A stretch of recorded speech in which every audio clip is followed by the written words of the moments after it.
Manual of Vietnamese Pronunciation, Tape 6. 27A, Familiarization Drill. Tim, em, kém, tám, giùm, hôm, tôm, cơm.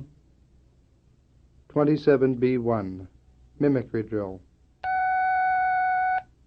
Tim, em, kém, tám, giùm, hôm, tôm, cơm. 27B2, Mimicry Drill. Tone Sequences.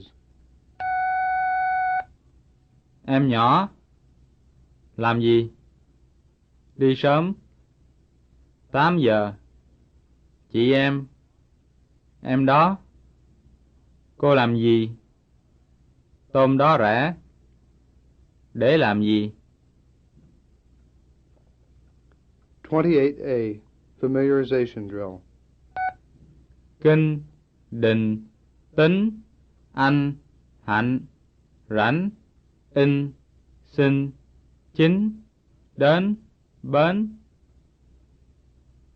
28B1, Mimicry Drill. Kinh, đình, tính, anh, hạnh, rảnh, in, xin, chính, đến, bến.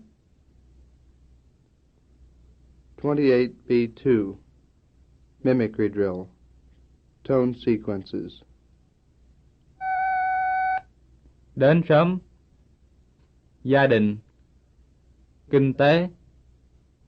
9 giờ. Anh em, bị bệnh. Bến xe đò, bộ kinh tế. Xin anh đi. 29A, Familiarization Drill. Hàng, đang, tháng, kén, ngàn, còn, đón, ơn, lớn, sơn. 29B1, Mimicry Drill. Hàng, đang, tháng, kén, ngàn, còn, đón, ơn, lớn, sơn. 29B2, Mimicry Drill. Tone Sequences. 3.000. Chợ lớn. Bàn đó. Còn anh. Đang đi. Tháng 8. Làm ơn. Đừng đi. Đi chợ lớn. Cảm ơn cô. Bàn đó rẻ. Cảm ơn bà. 30A, Familiarization Drill. Lắm, năm, măng, thắng, trắng, đằng, ăn, lằng, bắn, cắn. 30B, Discrimination Drill. Than, thắng. Different. Lắm, lắm. Same. Năm, nam. Different. Bắn, bắn. Same. Trắng, trắng. Same. 30C, Recognition Drill. Recognition for the vowel sound as in Thắng, thắng. Nam, làm, lắm. Bắn, văn.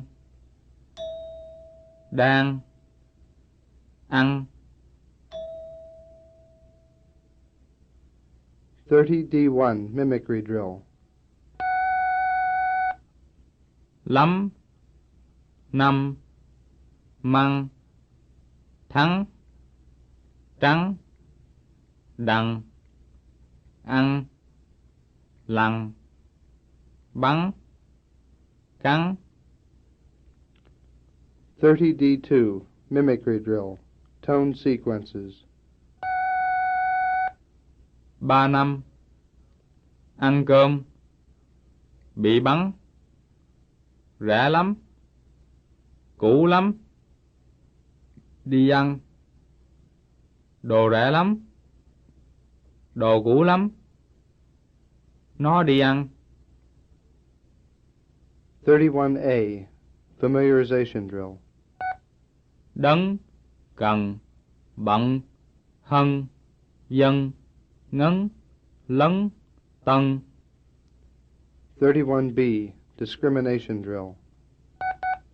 Cần, Same. bạn, bận, Different. ngắn, Different. đấng. Same. 31C. Recognition drill. Recognition for the vowel sound as in Tấn, cần, bán, bắn, đấng, ngắn, đang, dân, ngấn. 31D1. Mimicry drill. Đấng, cần, bận, hân, dân, ngấn, lấn, tân. 31D2. Mimicry drill. Tone sequences. Lân cận, dân, hân hạnh, bận đồ, cẩn thận, hân hạnh lắm, nên cẩn thận, đi 3 lần, vô bận đồ. 32A. Familiarization drill. Kịp, bếp, đẹp, gặp, ấp, chạp, đạp, giúp, lớp. 32B1. Mimicry drill. Kịp, bếp, đẹp, gặp, ấp, chạp, đạp, giúp, lớp.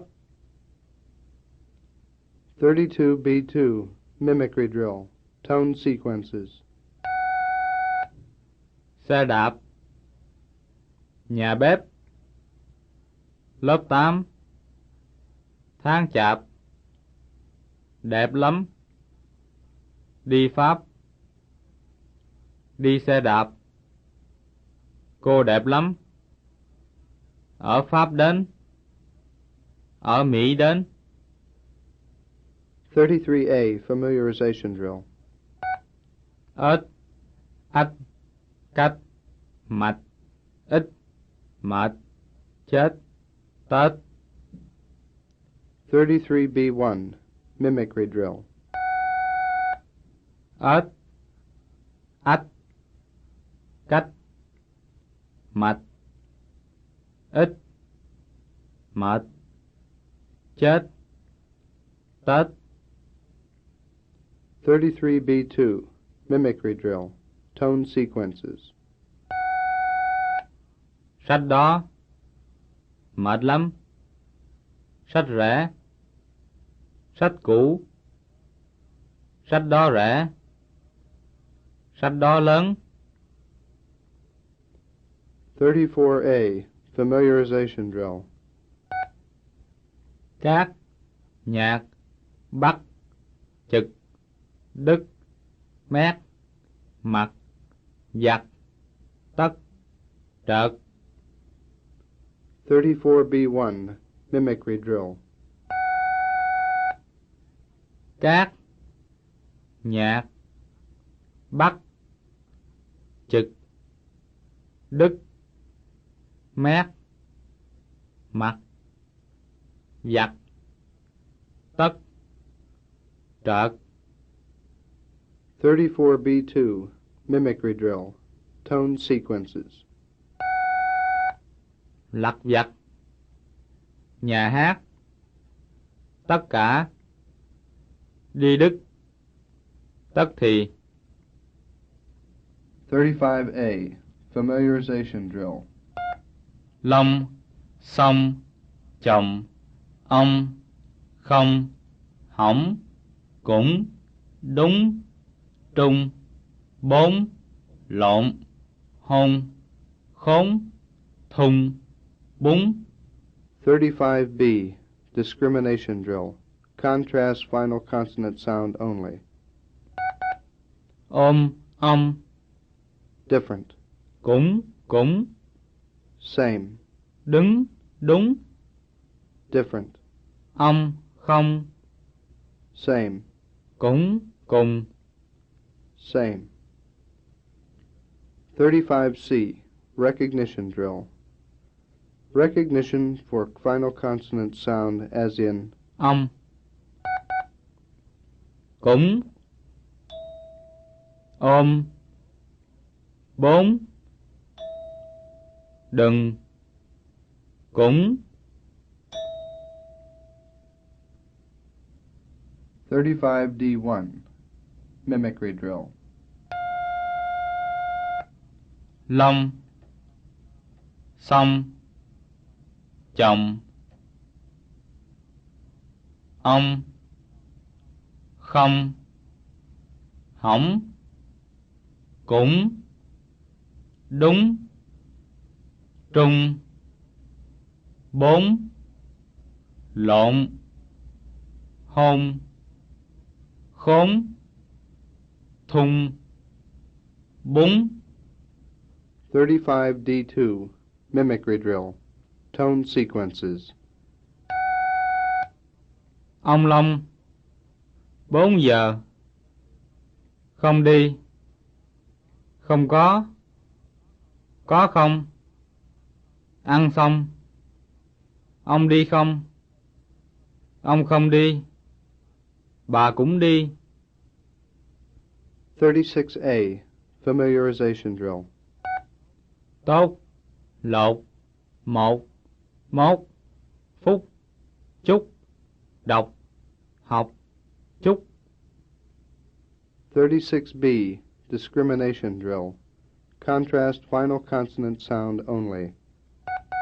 Một, đọc, Same. chúc, chức, Different. chúc, Same. cát, hóc, Different. trợt, chục. Different. 36C. Recognition drill.